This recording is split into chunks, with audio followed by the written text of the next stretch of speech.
the love of the Guru is a pure love. In that love, there is no desire, no expectation, no interest. For the Guru, there is no relationship. There is no two. The Guru is only seeing himself or herself, itself, in the disciple.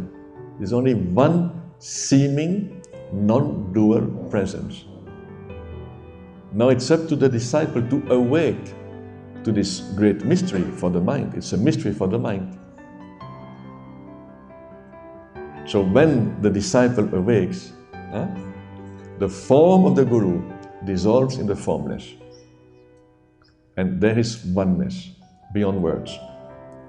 And still, that relation will continue in phenomenality. That relation is a celebration of oneness. The whole universe is a celebration of oneness. It's beautiful. It is joyful, most joyful.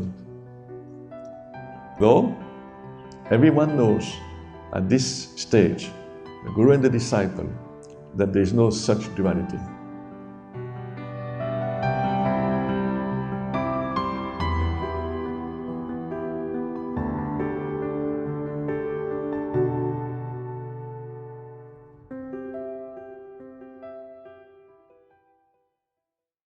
Most spiritual seekers believe that Guru is a person. So it's a good start. It's a good start because the relation, the association seems to start at a personal level.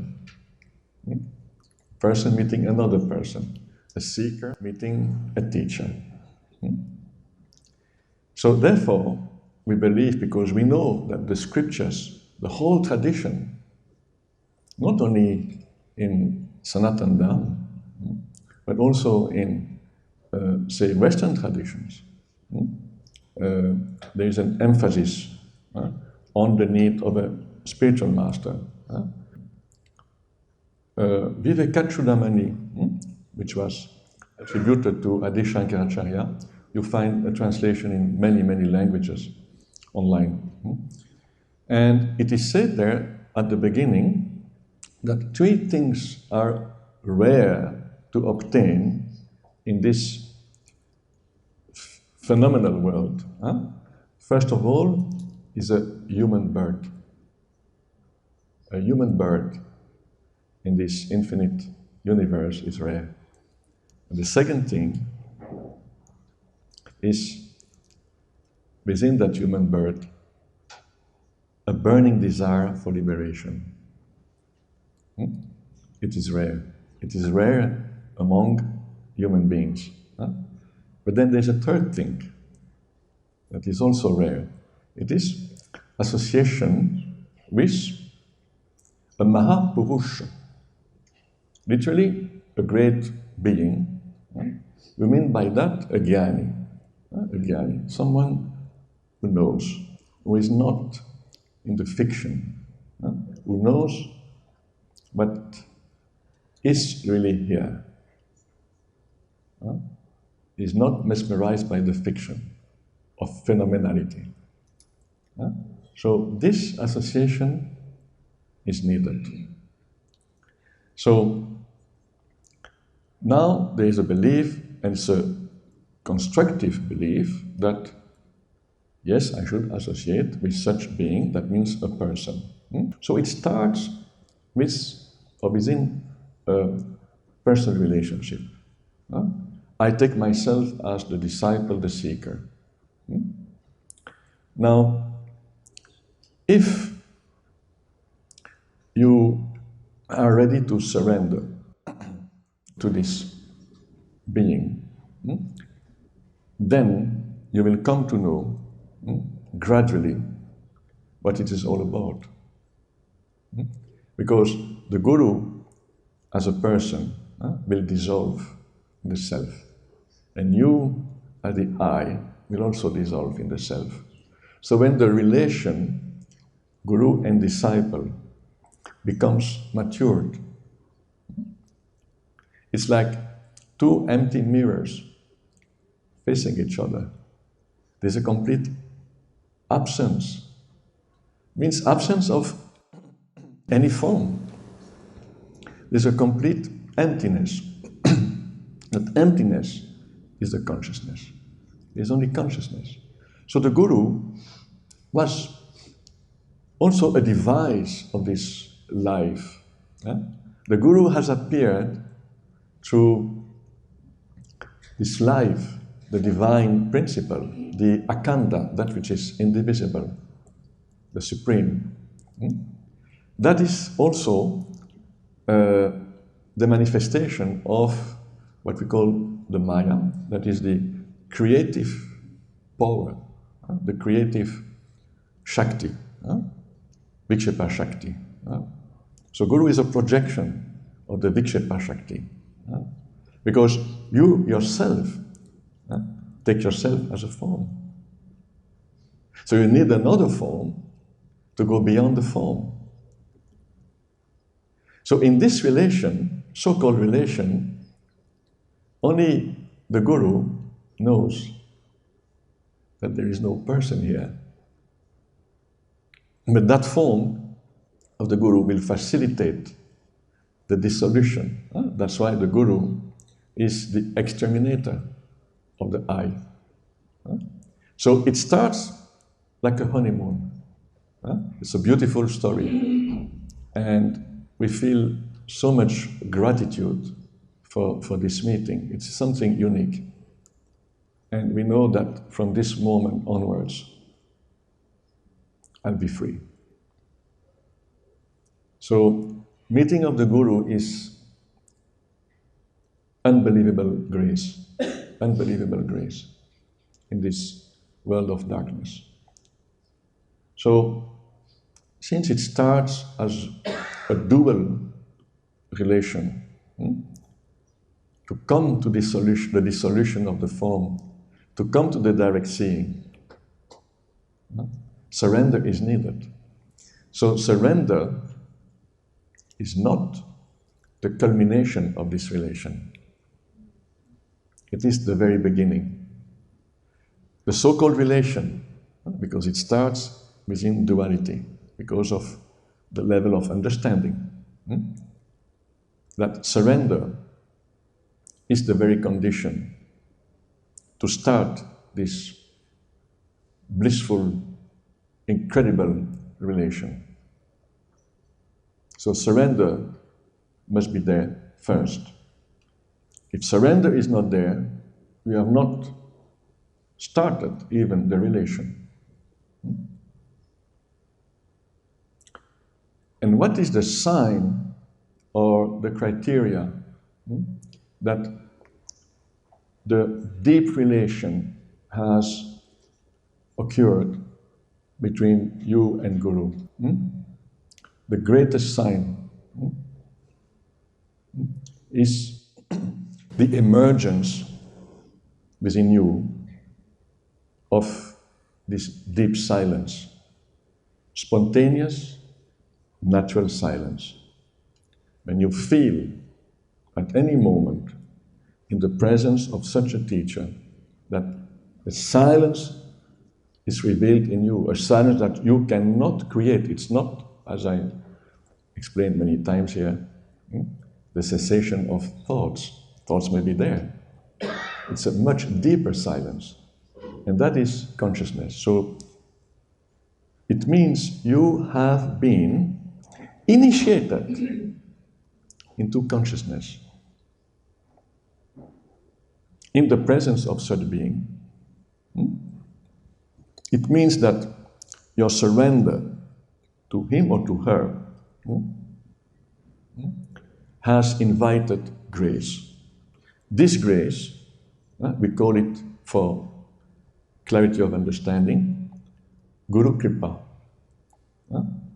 But you have the grace of the Lord, you have the grace of the scriptures, you have the grace of your innermost self. So all these distinctions have no meaning at the end. But for the sake of clarity, we would call this grace, in the presence of such a teacher, Guru Kripa. Through the surrender, through the silence of the mind, the quietening of the mind, you can directly experience the deeper silence. That means you experience presence. This relation at the level of phenomenality is actually also part of the dream. But you are coming to the edge of the dream.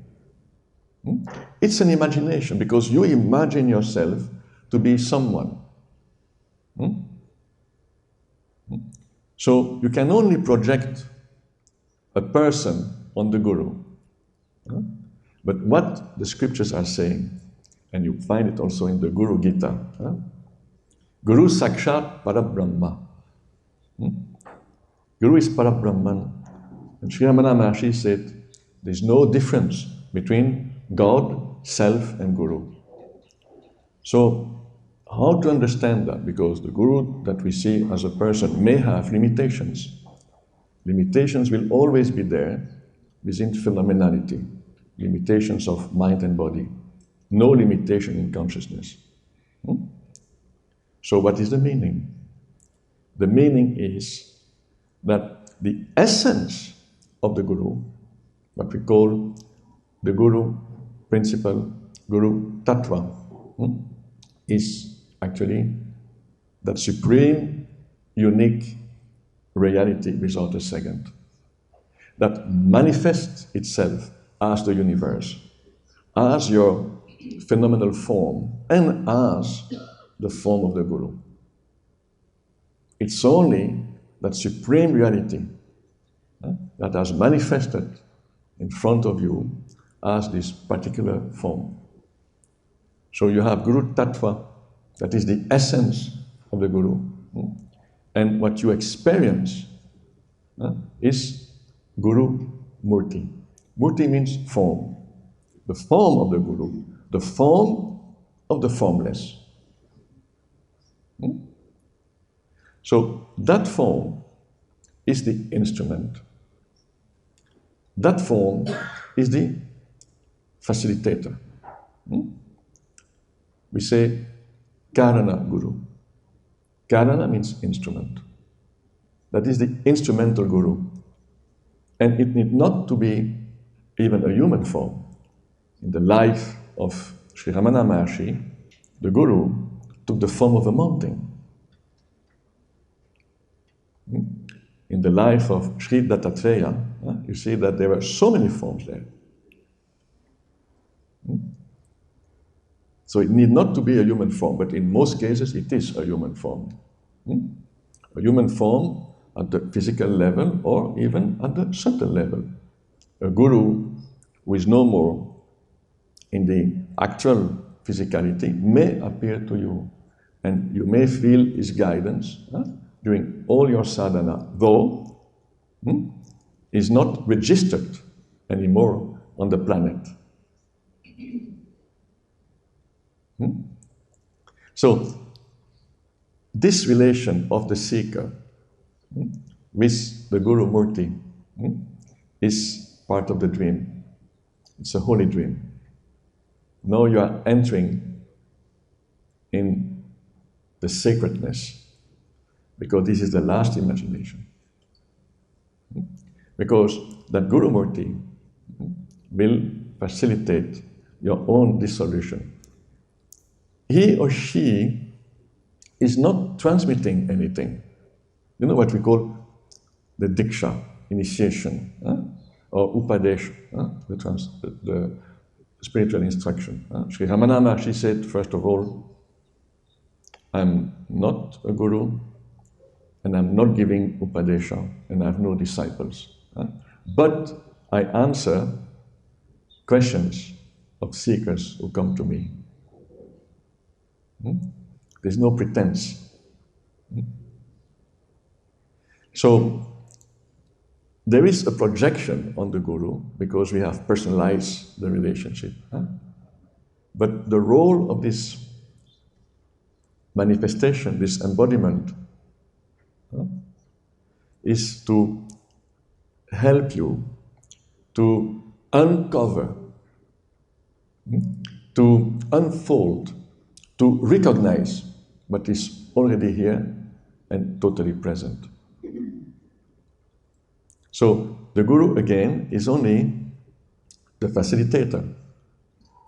He cannot or she cannot give you what you don't have or what you are not. Yeah? Because realization is the attainment of what is already attained. Praptasya prapti. The attainment of that which is already attained. So it's not coming from anyone. You are that already. Only in this relation, you don't know it. So Guru is the remover of the ignorance, that veil of ignorance, thin veil, not a thick veil, a thin veil of ignorance. So this relation starts within duality for the seeker only, and it ends into oneness. The Guru will remove the sense of separateness, the sense of I-ness, even the sense of the status of discipleship. And that's when this relation culminates into oneness, na guru na shishya, what Adi Shankara says. Na guru na shishya. There is no guru, there is no disciple. There was never such a fiction. It's all one. But we need this higher fiction, this higher imagination, to break the dream, the fiction, to go beyond. So when the real relation starts, I mentioned that inner silence, then you feel that Guru is ever present. Even your physical association with him or with her is not that needed once you have this inner connection. So you can go back to your place. Guru may not live in your city, but all the time you feel that connection, that grace, that presence, wherever you are. Because the connection is with the external form and as well with what we call the inner Guru. And what is the inner Guru? Your own presence, your innermost self, Antaryamin, the inner Guru. So the outer Guru is only a projection of the inner Guru. So, and there is no duality between the external Guru and the inner Guru. So the external Guru will push you in the self, and the inner Guru will pull you into the self. But both are needed. If you have only the external connection and not the inner connection, you are not really in this sacred relationship. So why the sages say that this relationship is the most intimate? When we think about intimacy, we think in terms of physicality. It's not that at all. Intimacy is pointing to consciousness. What is your deepest being, deepest reality? It is presence, consciousness. And that is what the Guru stands for. So when you connect at this deepest level, you feel one with the Guru. So that's why it is the most intimate relationship.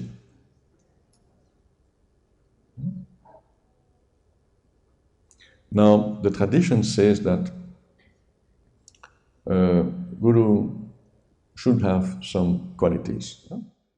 So, first of all, it should be learned.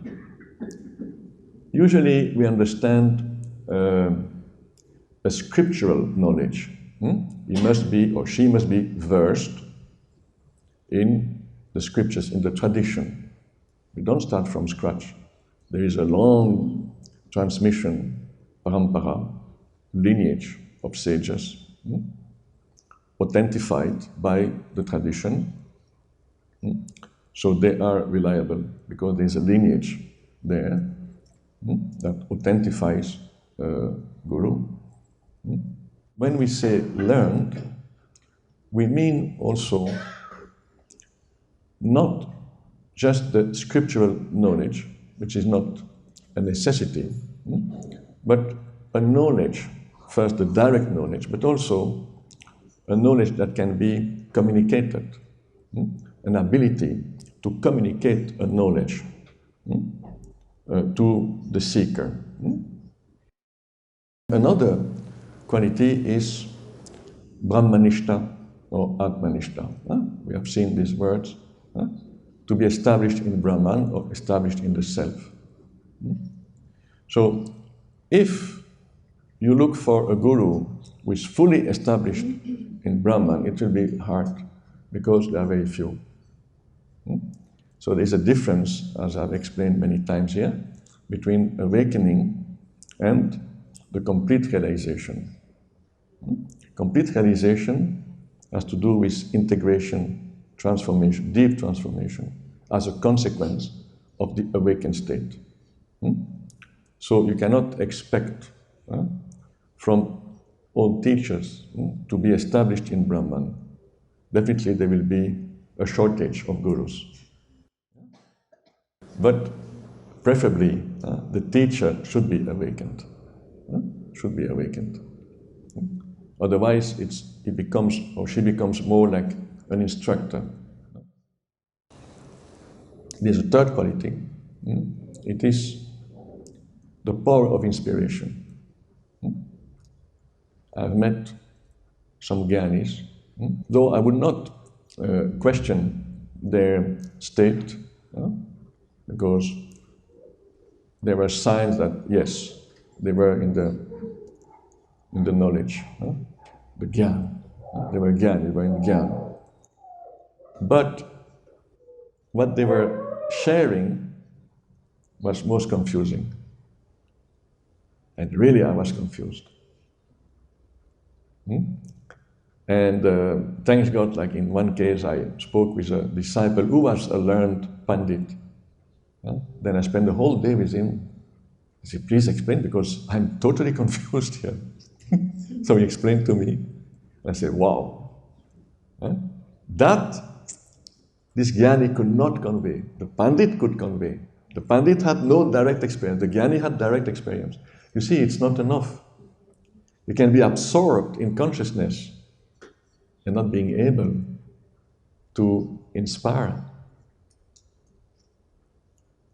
So there must be this ability to transmit and to inspire, to touch. So these usually are the qualities that we expect from a guru.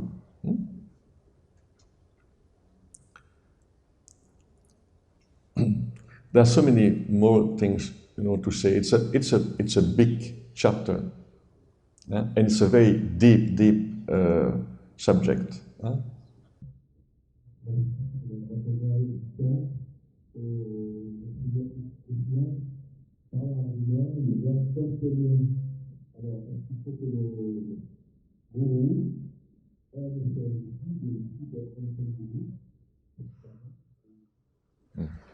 Yes, definitely. It is a love affair, but not what you understand as a love affair. Because the love of the guru is and should be unconditional. That love of the guru does not depend on the behavior of the disciple. And that, I would say, is true for anyone coming in the presence of the guru, whether he or she is a disciple or not. Actually, the true guru doesn't make any difference between a disciple and a first comer. The one who comes for the first time will be treated as an old and close disciple. There is no such distinction between disciple and seeker and any person met on the road. No difference. This difference is only for the disciple. Now, coming to the guru-disciple relationship, that love of the guru is unconditional. It cannot be broken by any situation, even big mistake of the disciple. There will always be someone who betrays the trust, who is not transparent, who is lying, manipulating. But the love of the guru remains the same. There is equanimity. It is unconditional. Though the guru may take some decision, action, that seems like a rupture, a breaking, but it is not like that. It is not like that. That is an appearance for the good of the disciple. The love of the guru is a pure love. In that love, there is no desire, no expectation, no interest. For the guru, there is no relationship. There is no two. The guru is only seeing himself or herself, itself, in the disciple. There is only one seeming, non-dual presence. Now it's up to the disciple to awake to this great mystery for the mind. It's a mystery for the mind.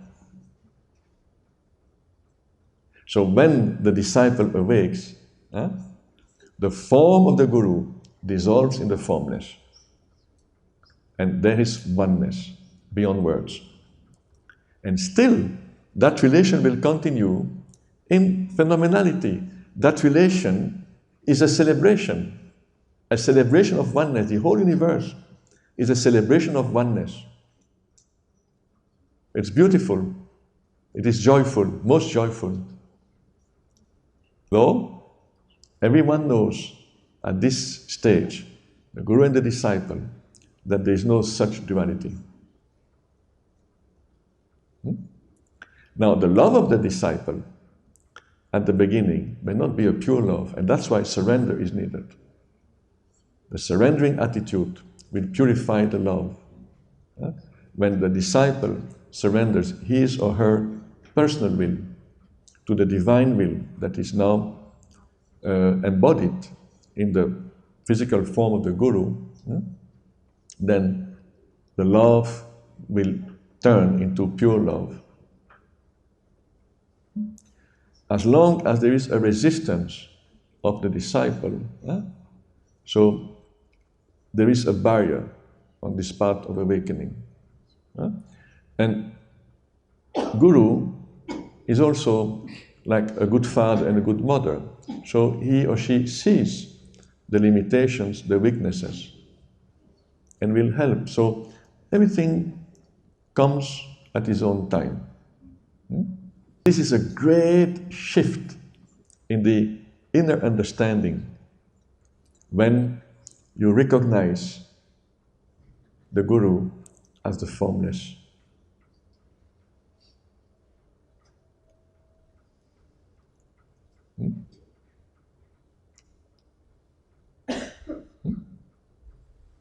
So the love of the disciple will become purer and purer over time. So you see, bhakti and guru bhakti is also present, even if you are walking on the path of knowledge. This devotion to the guru is needed.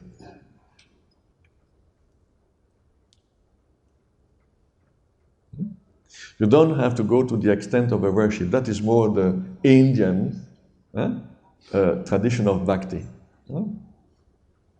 But in India, we have perhaps a broader understanding. As I said, The tradition says like Guru, God, and Self are one. So there is no God on one side and Guru on the other side. When you come to the understanding, you know that this all is actually the manifestation of the unique reality. So it is the unique reality that comes to you in the form of a Guru. So pure love is needed. Worship is not needed.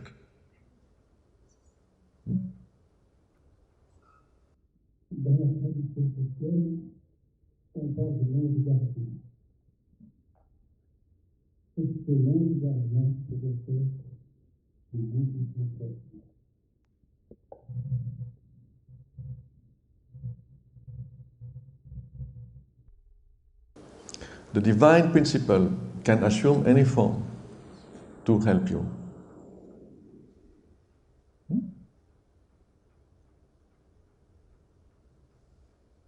But can you receive these forms? Because the subtler they become,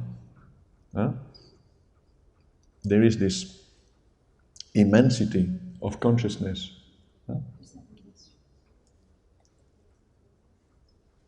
It's like, is my metaphor of the bottle in the ocean. The water in the ocean contracts and believes that I am the bottle. Now, what about if you realize you are the ocean? You see, it's like the immensity, because you were confined in that little contracted form, life after life. Can you receive that? Can you accept? Can you welcome it? That you are not that contracted life, but you are the whole.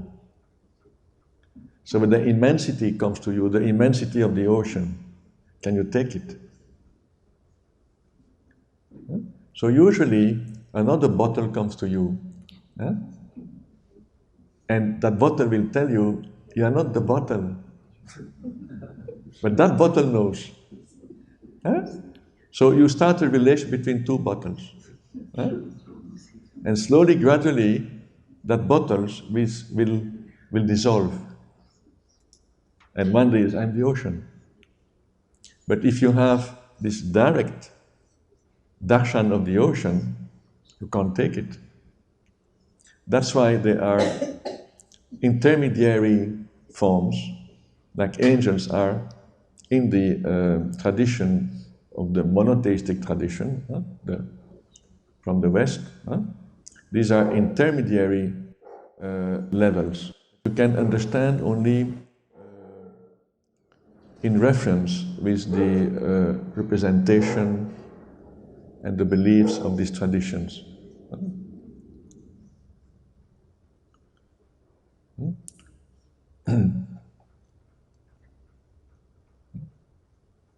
Ultimately, there is no form. Consciousness has no form, and don't try to imagine any form. So, to shift from a universe of forms, that is a universe of beliefs, to the formlessness, it's very difficult if you are not ready. But if you are not attached to the forms, it is easy. So the Guru will actually facilitate this insight, this understanding. He or she will facilitate that. And you took him or her first to be a person, and then there are moments in his or her presence that you realize that it's huge and it's all pervading. My master said, I'm not this body, I am everywhere.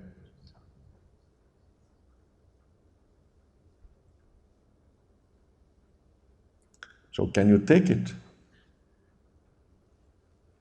So therefore, you see, you have these intermediary beings, forms, like angels in those traditions.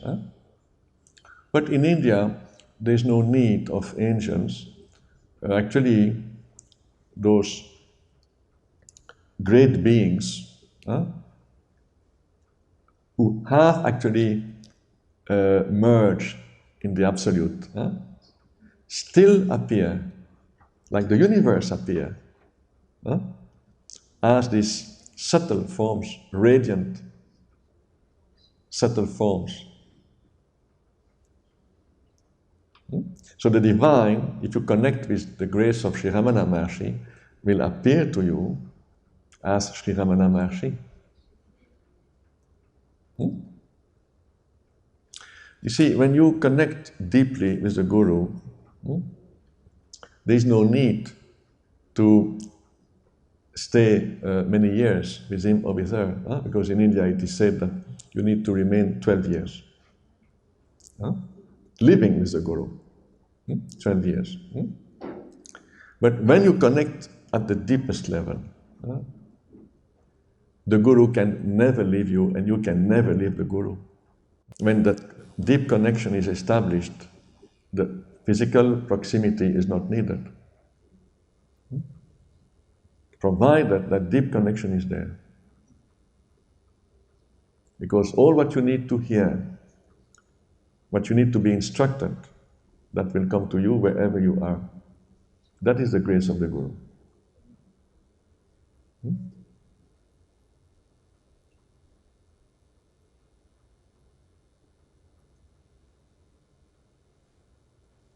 So the proximity with the Guru has nothing to do with the phenomenal distance. It has to do with the heart.